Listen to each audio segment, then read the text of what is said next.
So in our last episode of what we was doing with this banjo neck, I had put a little temporary banjo bridge on the side of it and glued it, and it ain't through yet because I'm going to put some wooden dowel pins into it also.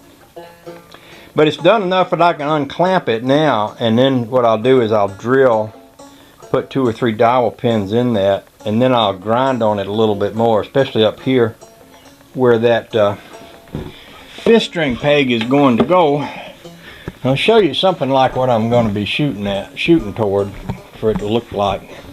There's one I did on this one in here, and you see how I came and grinded down this section here so that I could sink that peg in below the edge of that, and then I drill a little hole and I put a little let's call a 5th string nut right there.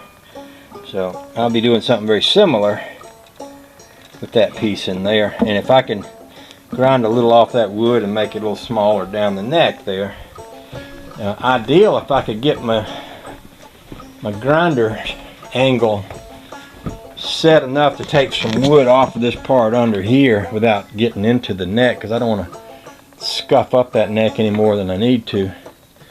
But if I could get my grinder angle so I could take off some of that, that would be good too. So I'll consider that. First things first. First thing I need to do is just unclamp it. It's kind of like the opposite of Jed clamping. Unclamp it. And then I'll pin it. I'll drill a hole probably here and probably up here, and just run a dowel pin into that and glue it.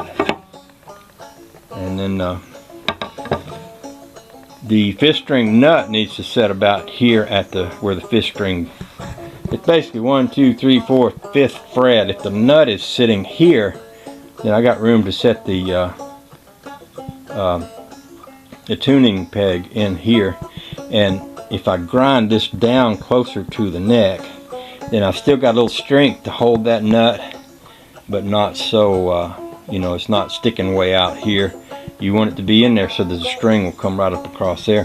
What I can also do is just work this whole side down. I don't need this much wood all down through there. I need enough to set that nut on. So that's going to be some work that I'm going to wind up doing out there on the table sander. Now I might need to also do a little notching out of this piece of wood right here, but I won't do that on the table sander because I don't think I could get the table sander in there without making a mess. But I might have to use a little hand grinder file thing to get to that. In fact, a little hand grinder with the right. I've got a flapper wheel, and I might take a little hand grinder and come in on the back side of this and work some of this part down too. But I'll pin it first, and then we'll do some work on it out yonder.